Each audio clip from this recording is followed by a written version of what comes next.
Good morning. Well, I'm waiting for William and Jeff.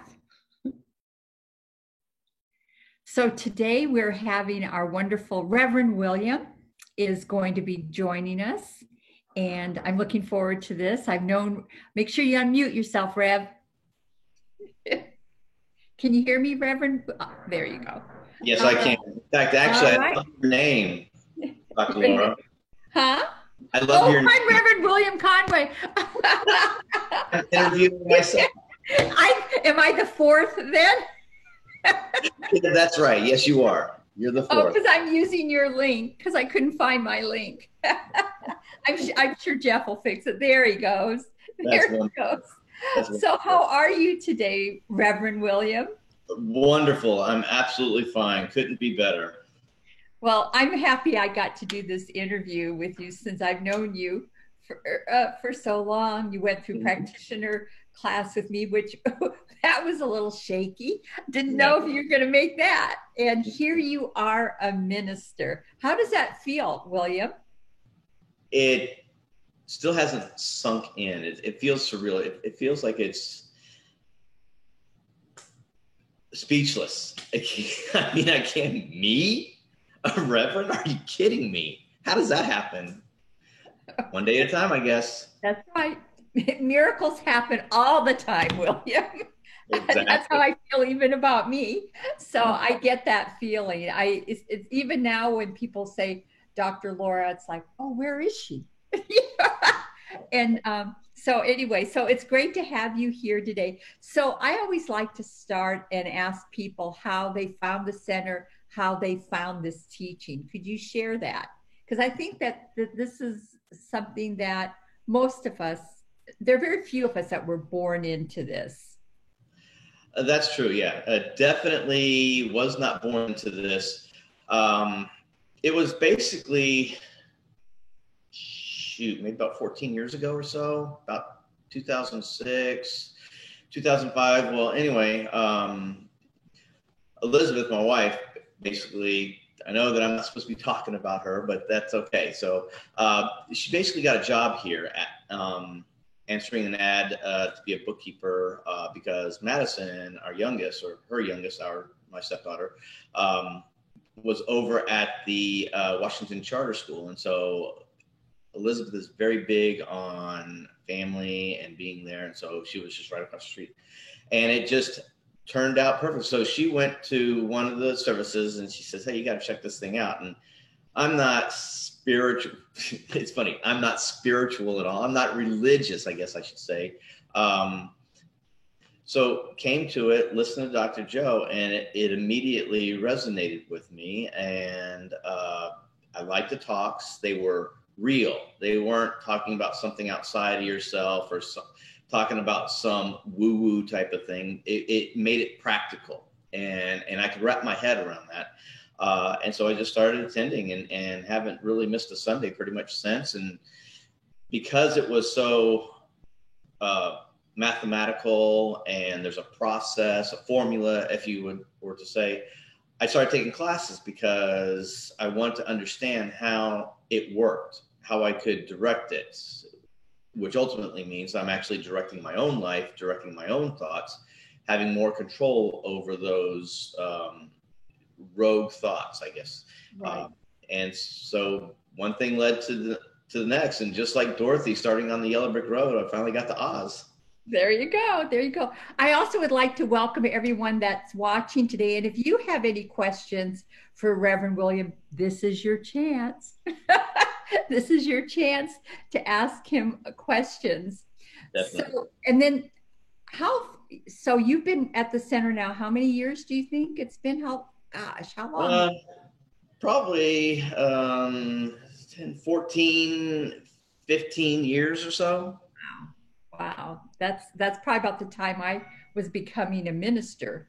So when did Dr. Joe do his, because it was just right after he did the Dancing with the Stars. And I think like right around that, he got the trophy for the Dancing with the Stars. So if I'm off by a few years, if you want to get crazy and look up statistics and stuff like that, whenever he got his trophy, that's pretty much when we started coming. Right. Wow. Yeah. I don't even, when people ask me when I started, years just seem to blur after a while. Yeah. So give us so give us a fun fact about yourself, because when you started, you were a totally different person than you are now, as Uh, far as skills and everything else. yeah, it's pretty funny. Yeah. Well, well, I like to cook. We know that from potlucks and Yeah, Sunday service. yeah, exactly. And right now I'm getting on a Hungarian kick. I'm finding out about paprika and that sort of stuff. So it's fun to broaden your horizons with cooking because I like the flavors, I like the sauce. Is It's that just because of Elizabeth? what's Is her that? isn't Elizabeth Hungarian or has Yes, Hungarian? she is. Yes, Okay. she is. In fact, actually, one of her uncles was actually he just left and went back home to Hungary, but he was out here, and he had some great stories. It's always so interesting to listen to the older people and their stories. Someday our children will want to hear our stories. Maybe not right now, but someday. Maybe it'll be our grandchildren that actually will want to hear, right? That's So, true. so that's cool. And so also, William, you're an artist. You've done, I mean, all those beautiful candle holder things that we have, the canisters. Yep. You've been the one that have made so many. I have a couple of your art pieces here in my bookcase that you've done. So someday they'll say, "Oh, that's a William Conway, a Reverend William Conway piece of art." Yeah. How did you get into that?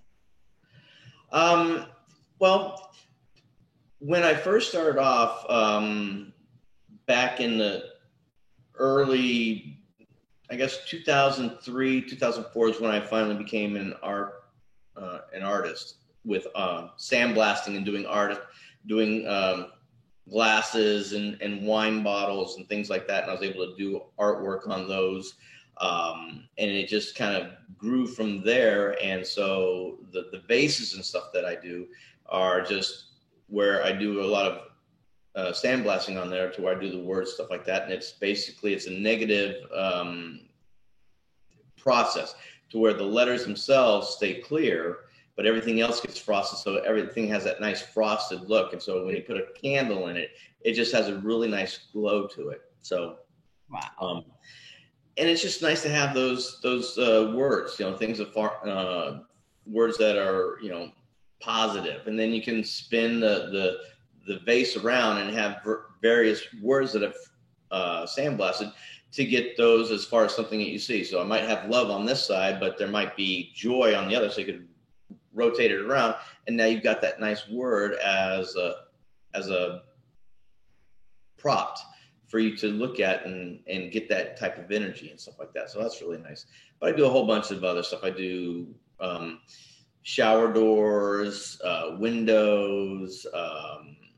I do stone work. I do a lot of stone work here, like at the beginning of your HOAs and stuff like that, where they've got the stone signs, stuff like that. More than likely, if it's a big stone and it's got some sort of sandblasted, like the name of your complex, more than likely I'm the one that actually did it. Well, William, that's kind of a long way from where you came from. My understanding is when you met Elizabeth, because I know William, I've known William for a long time, and I know Elizabeth. You were a blackjack dealer when Elizabeth first met you, right? Yes, I was. Yeah, that was pretty fun. And you know what? That was a wonderful job. I loved it because it was a job where I made good money, walked home with money all the time. But what was nice about it is every single time when I would leave, there was nothing to bring home. There wasn't like Elizabeth has, emails that she's got to do. She's got to do reports, or she's got to do this. And so even though, and anybody who does or has an office job, they're always bringing something home that they've got to email this person or that, or look this up. when I left being a dealer, boom, I'm done. There was nothing I had to worry about or work on or anything like that. And so I could enjoy my kids and spend time with my kids. And so that was wonderful. That is wonderful. So did you get people skills doing that, being a dealer? Do you think you learned some people skills, or how did that work for you? Yeah, well, actually, yes.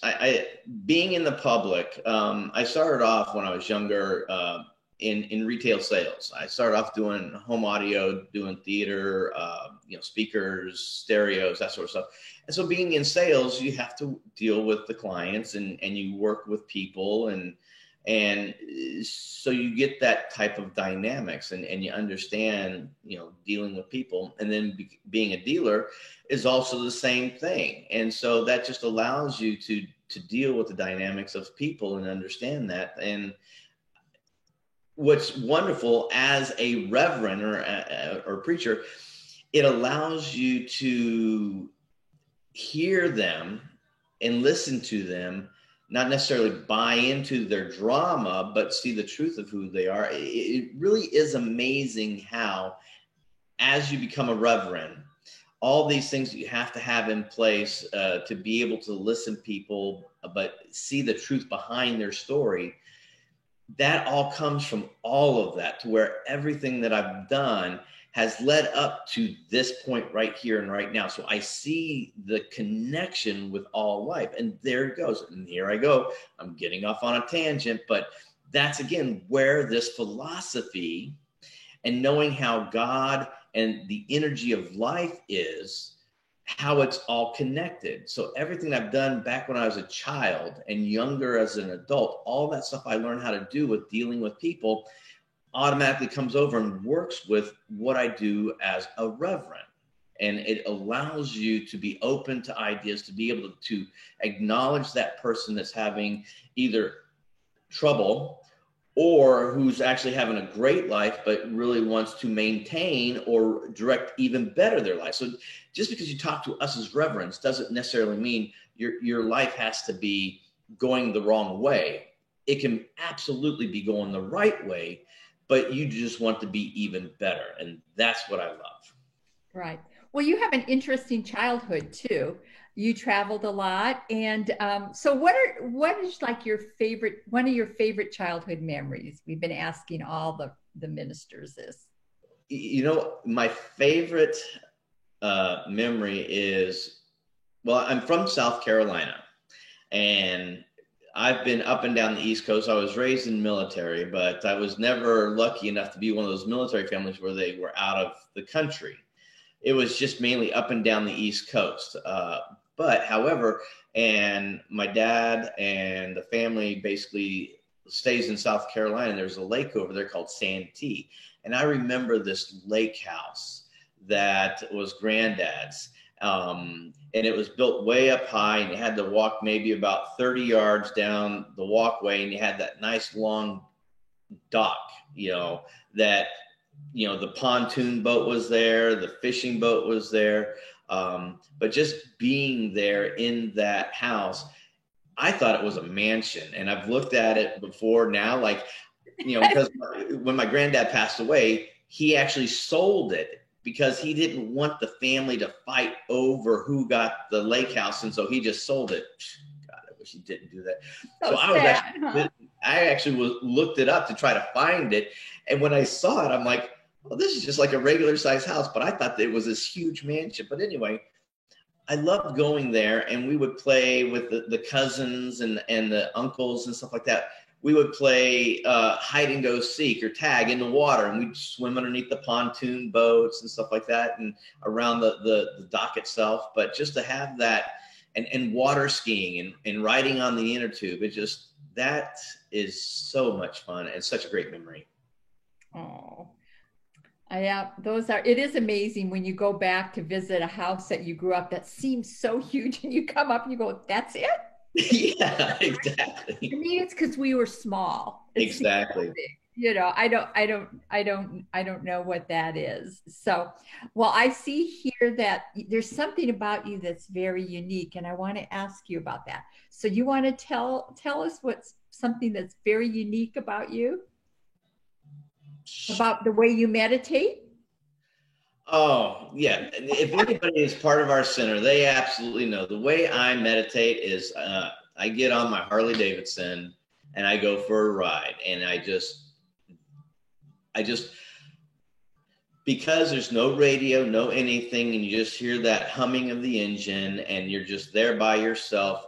I really love nature and going for walks. I truly see spirit in action. So regardless of what's going on in my life, when I see trees and grassland and the boulders and I realize that everything that I'm looking at is nothing less than spirit. And since I'm spirit and the scenery is spirit, I see my connection in that. And I just take and it just relaxes me. And I just am able to just open up my mind as I'm driving. Obviously, I'm paying attention when I'm driving, especially when I'm I was going to ask you, you don't meditate with your eyes closed and drive your Harley, do you? But meditation for me isn't keeping the eyes closed and stuff like that. It's just allowing the mind to be open, allowing thoughts to come into your mind, but not focusing necessarily and holding on to that one piece. You just allow these thoughts to come in and you get inspiration, regardless, getting inspiration about what type of art to do, what type of sandblasting to do, how to, whatever it is, it's just, I allow my mind to be open. Right. Exactly. It's just that quieting your mind. I remember when I used to do Tai Chi with Lou in our sanctuary, I always felt like that was a moving meditation, because you're just in that zone. So you're right, William. Meditation doesn't necessarily have to be where we're sitting there in the lotus position going om and you're right. That's not a really good meditation for me either. It works for you. Here's the thing. Spirit is always unfolding. It's always working upon itself. And if it works for you, it doesn't matter what everybody else is doing. But if you're able to find your way of meditating, whether it's a phone ringing. Sorry, I was turn that phone off when I come into these. It's the idea of the meditation is ultimate. What's the goal of meditating? That is to get connected with yourself, with spirit, aligning yourself with that. It doesn't matter how you do it, as long as that's the outcome that happens, and just be thankful and happy for that. So I love meditation in a room and stuff like that, and that's wonderful. But I also do love getting out on my bike and getting by myself and open and seeing nature. So, I mean, it's just be open to the idea of whatever allows you to see that connection of spirit with yourself. And that is your personal way of meditating. Right. Well, so when did you get your first Harley? When did you get your first motorcycle? It was actually 2014. I've had bikes before. I just had my truck paid off, it wasn't that. It was, I figured out, I have an F-150 truck and that's my only form of transportation. And I was spending like $100 a week in gas. That's $400 a month in gas. That's right. Because the truck was paid off.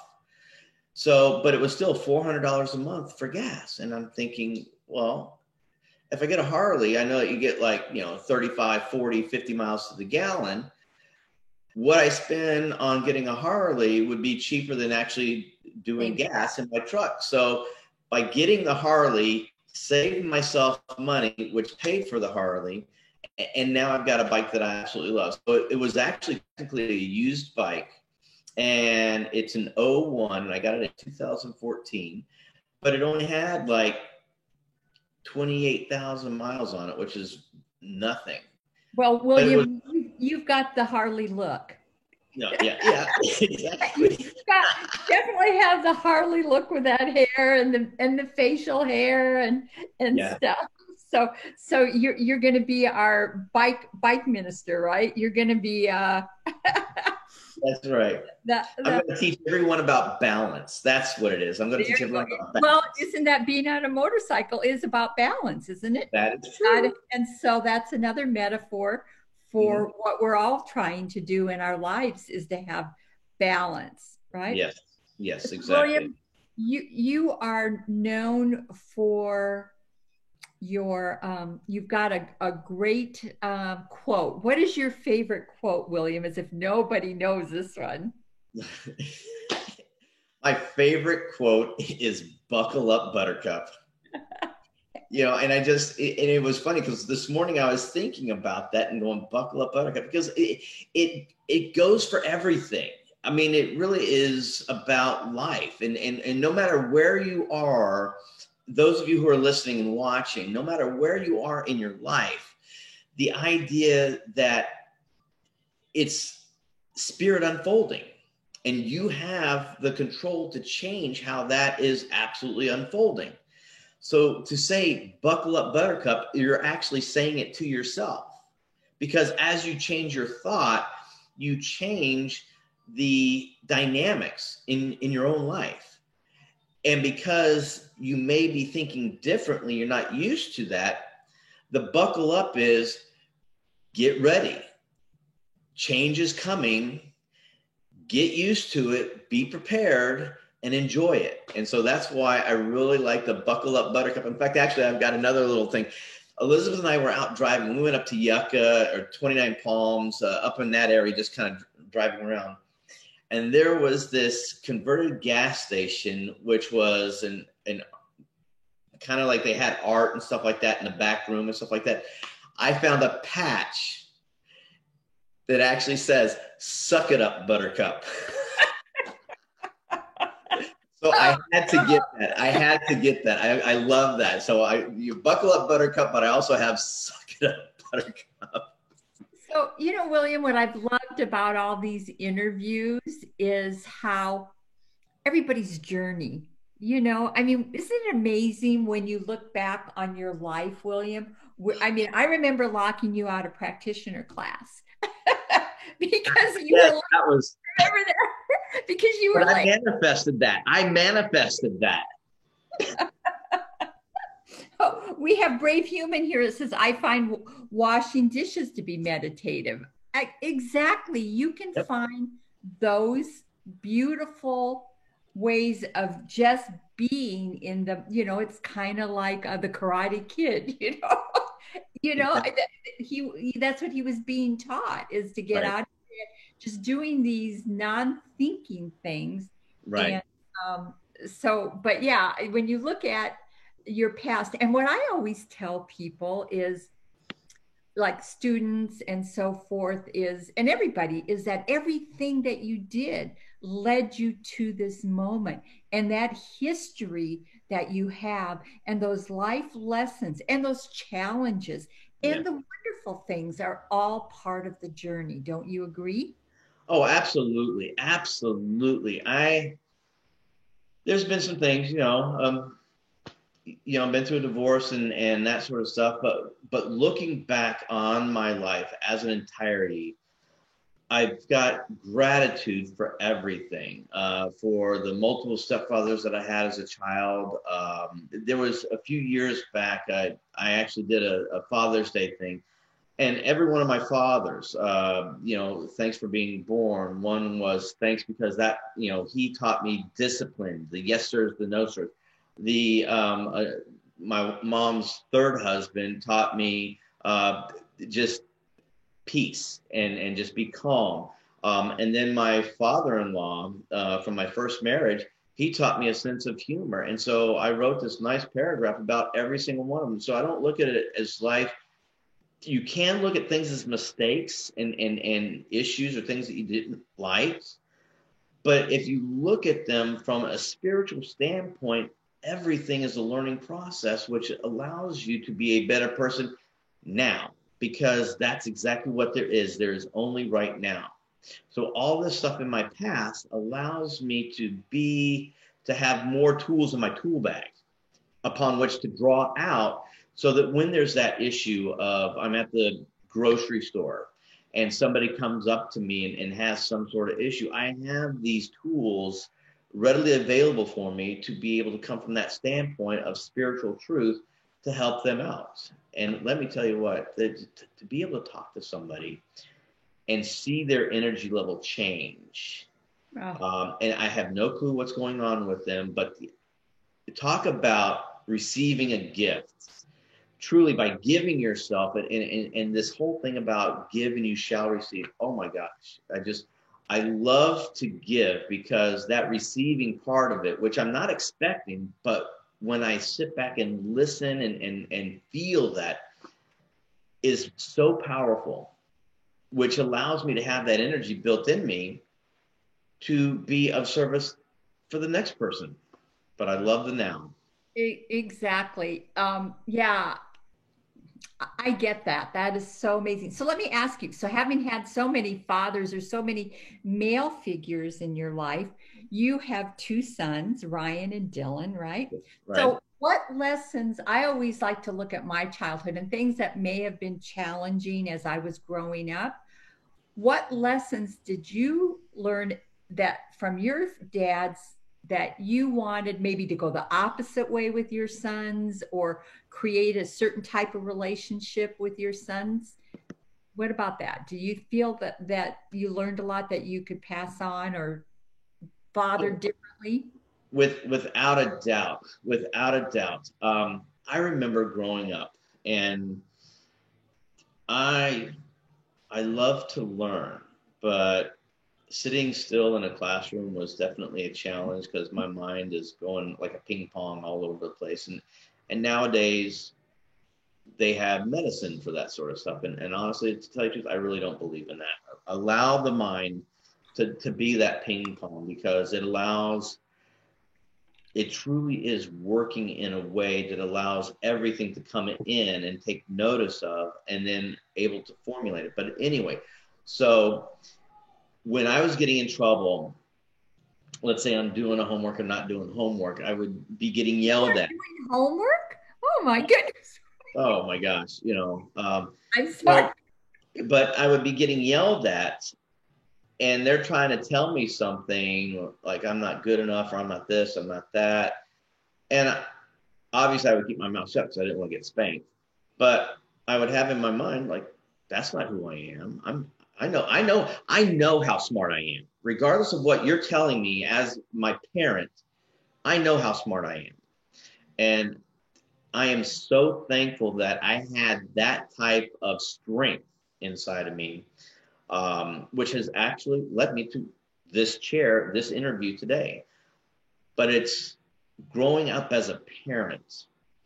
I really made sure that I watched my tongue as I would yell at my kids. And believe me, I got in my kids' face. And there's a couple of times where I've actually pushed them up against the wall and got like right in their face, their ear, and whispered. Because let me tell you what, it's one thing to yell at your child or be yelled at. It's another thing when somebody's whispering calmly in your ear about, you want to try that again?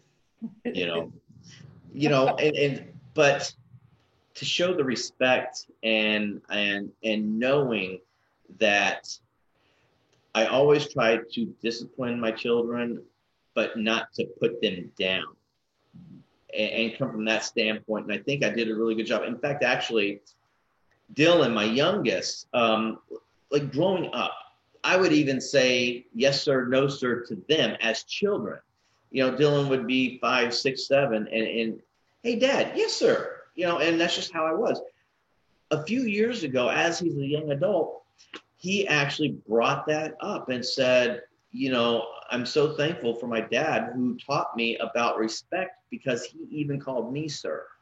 Oh. And I never thought about that, but that's not the name my kids call me.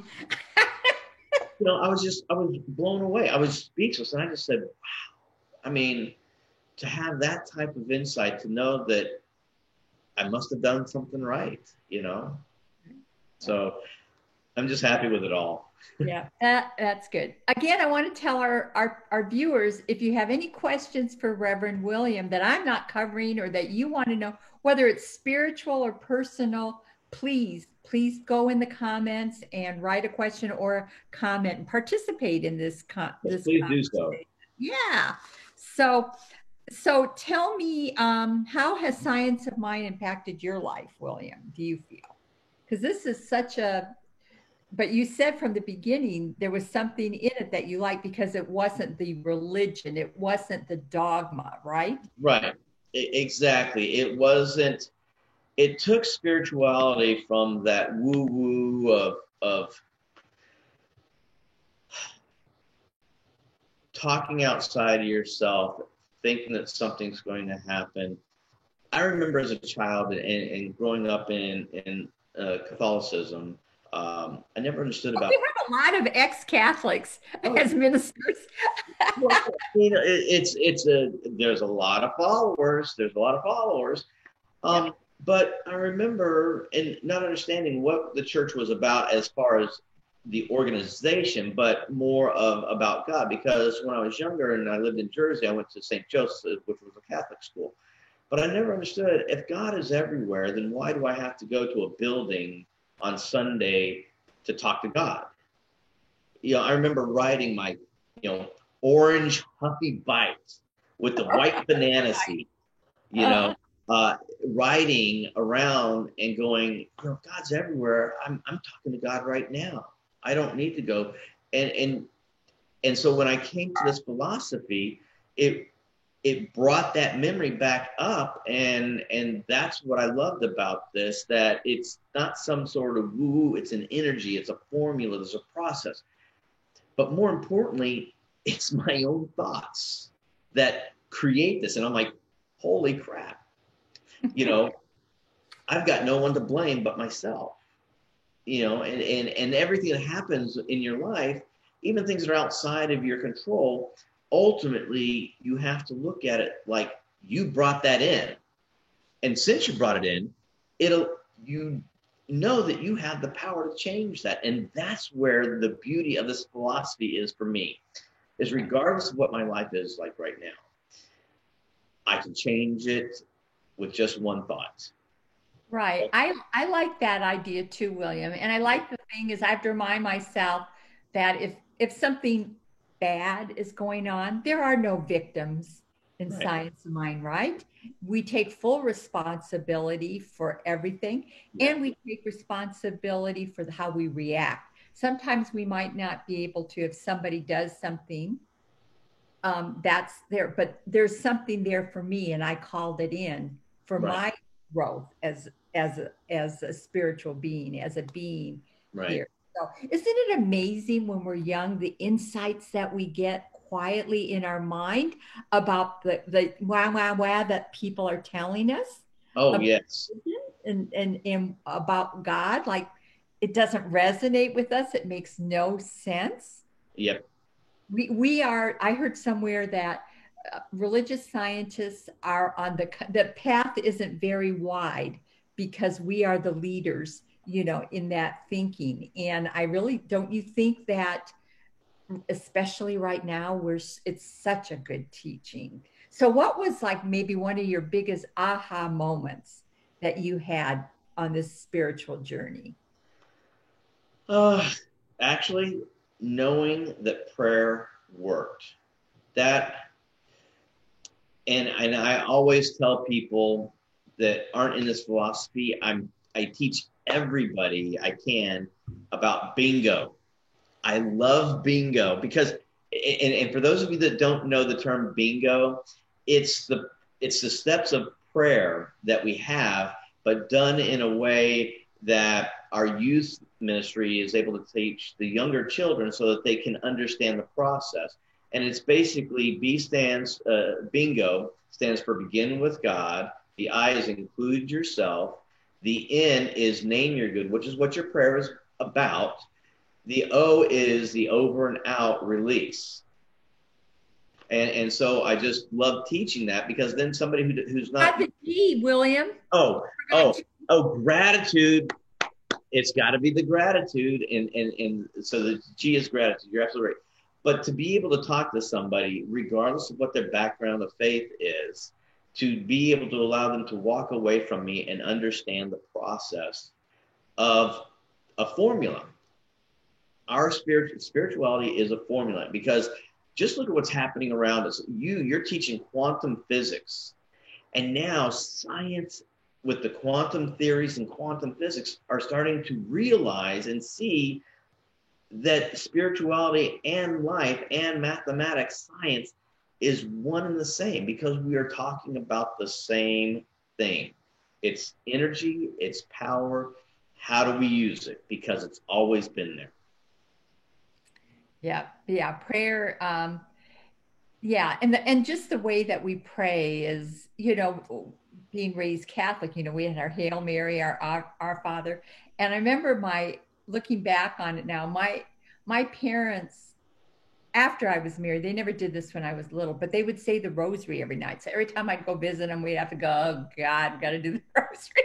I have to say the rosary. But yet, you know what? There's something very meditative about it, because it's just wrote. You're just, our Father who art in heaven, hallowed be thy name. You just da da da da da da da da.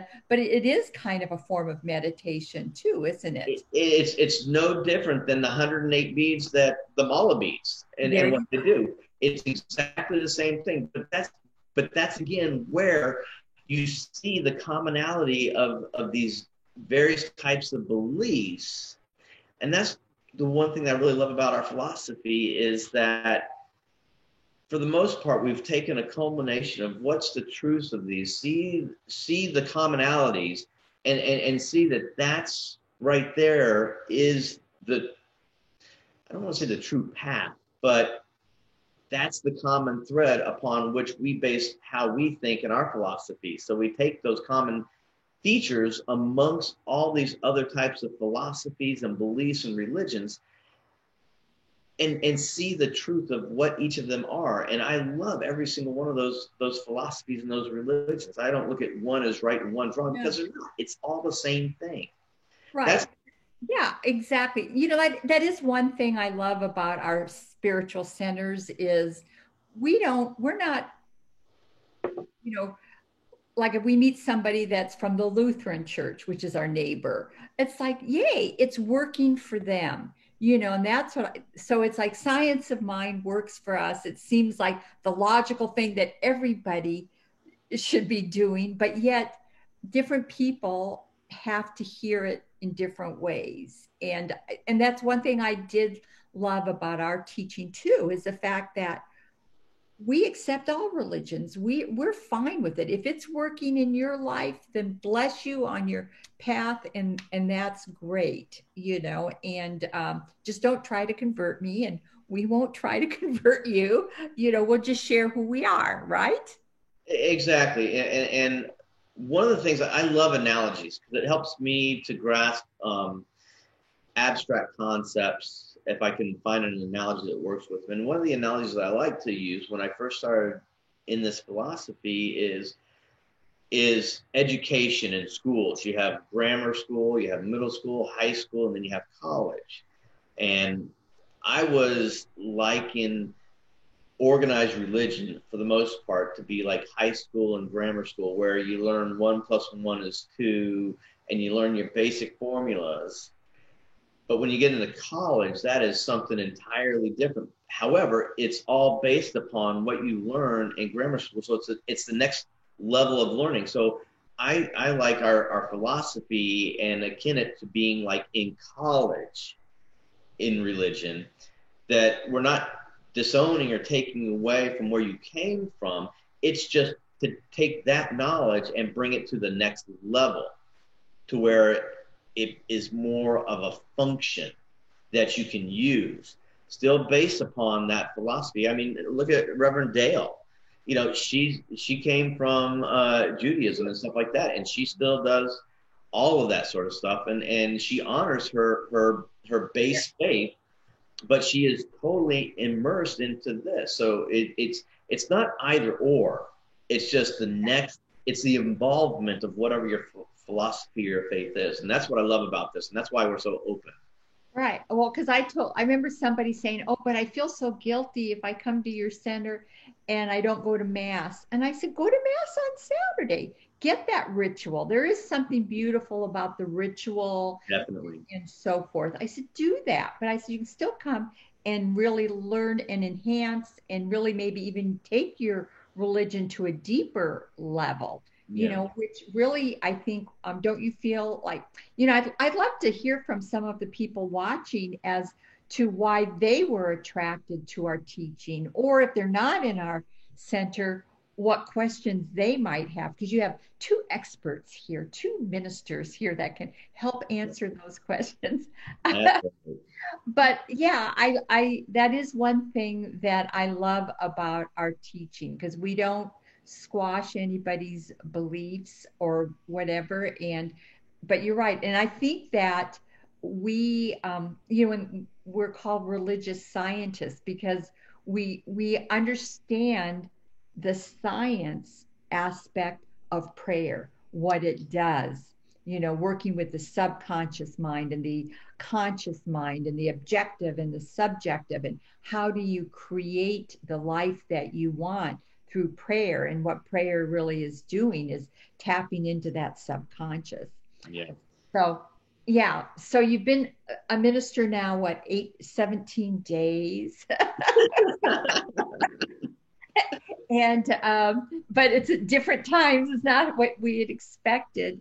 And I know we're going to have some kind of a ceremony for all of you, and I hope you have your robe. William, did you get your robe yet, or are you going to just grab one in the closet at church? Well, I've got my leather jacket and I got some chaps. Okay. So you've been at center. You do the lighting and so forth. Um, and we you've been listening to Dr. Joe's talks for years. So you've kind of gotten this, you probably have been one of the ones that listened to it the most because you've been back there, and you've kind of gotten this teaching through osmosis practically, or deep seated in your subconscious by constantly hearing this positive message. Oh, definitely. Again, that's what I love Dr. Joe about, because he preaches and talks from personal experience, and I think that's important. I do too. I know there's some views where you don't talk about your personal stuff, um, be, just because.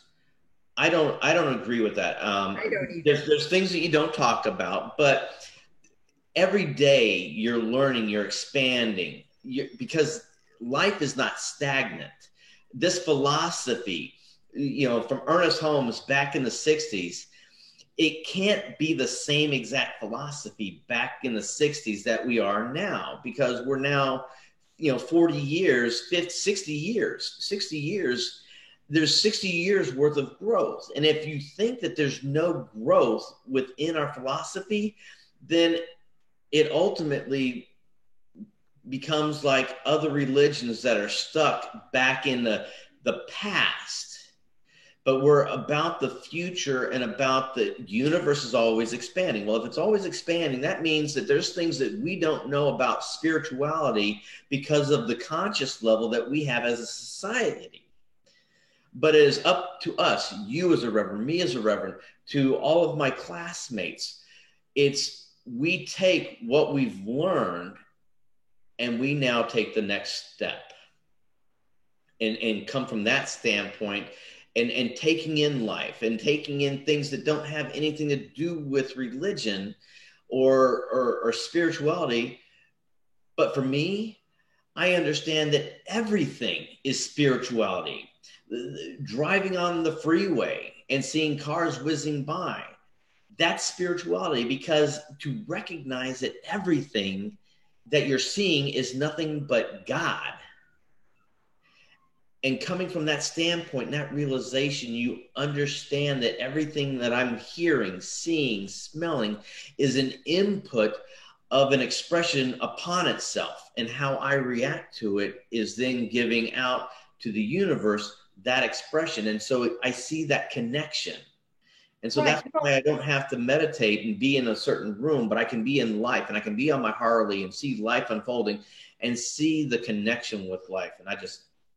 Right. Well, and I love what you said, William, about the fact that we're constantly growing. I mean, even Ernest Holmes, who wrote our textbook back in the 30s, I believe it was. Yep.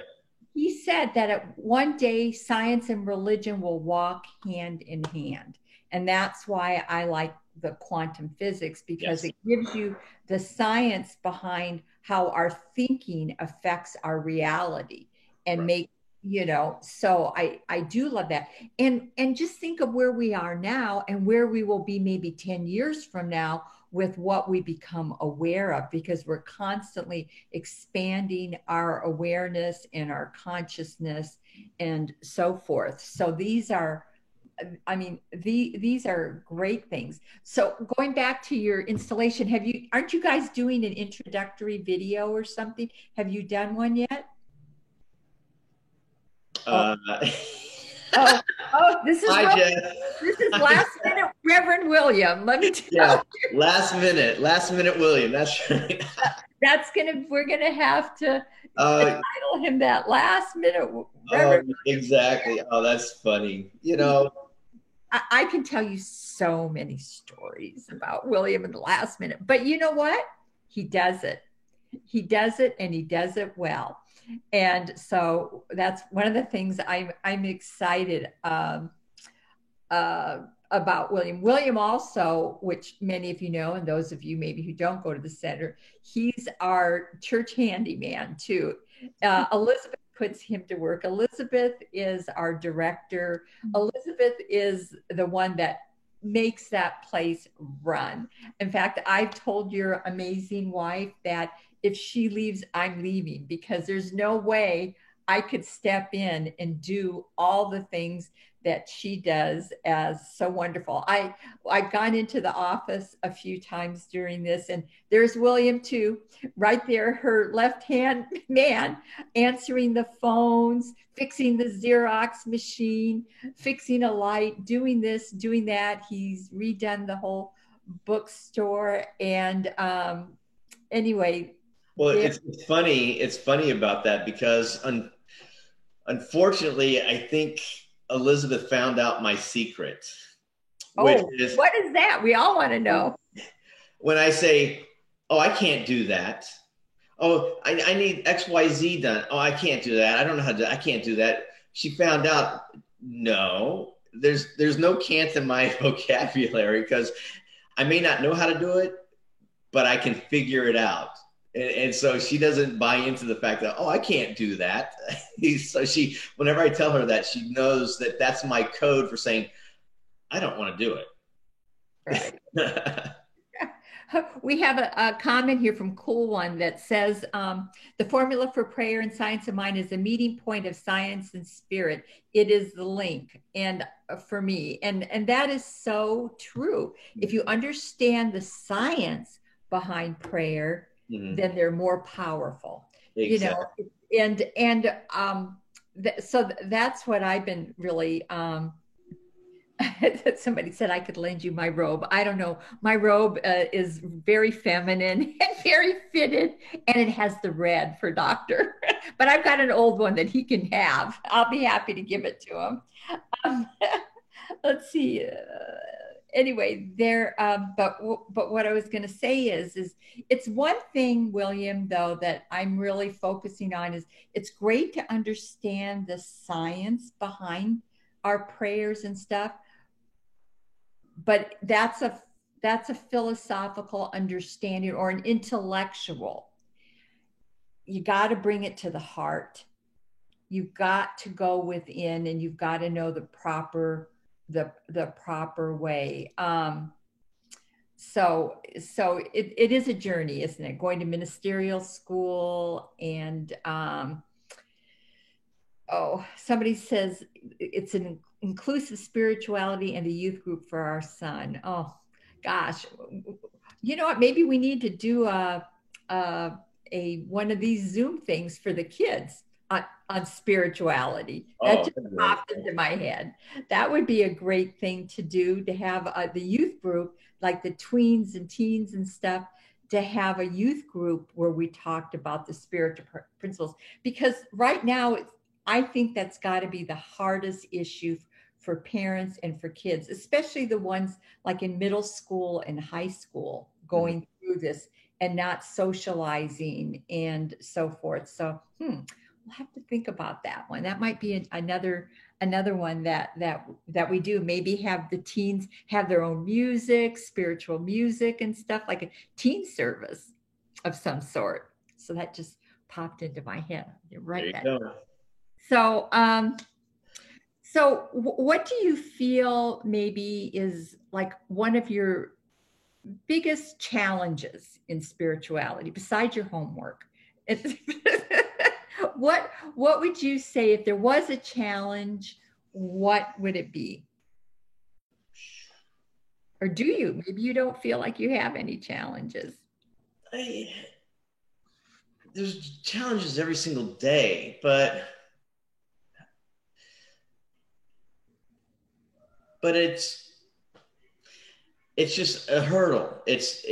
Whether it's this big or that big, it doesn't really matter, because it's your thought process behind what you think the problem is.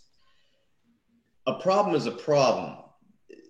How you view it creates it, whether it's big or small. But when you come from a standpoint of truth and spirituality, and not even so much spirituality in that sense, but a knowing of who you are, that you can truly overcome any obstacle that's in front of you, regardless of what it looks like. Because is that why you're called MacGyver? Oh, yeah. Okay. Exactly. Figuring out how to, take a look at something and break it down, dissect it. And instead of, it's like having a dinner plate full of food, and your problem is the whole entirety of that food on that plate. To try and gulp it down with one bite, that's impossible. That's insurmountable. That's how big that problem is. But if you take a little bit of bite here, a little bit of bite there, a little bit of bite there, and before you know it, you've cleaned your plate. That's the way problems enjoyed the meal. Exactly. That's the way problems are. You can attack it and deal with it a piece at a time, and before you know it, what you thought was insurmountable, as you look back, as you've passed it, you go, it really wasn't that big of a deal. I'm stronger than that. I'm more than that.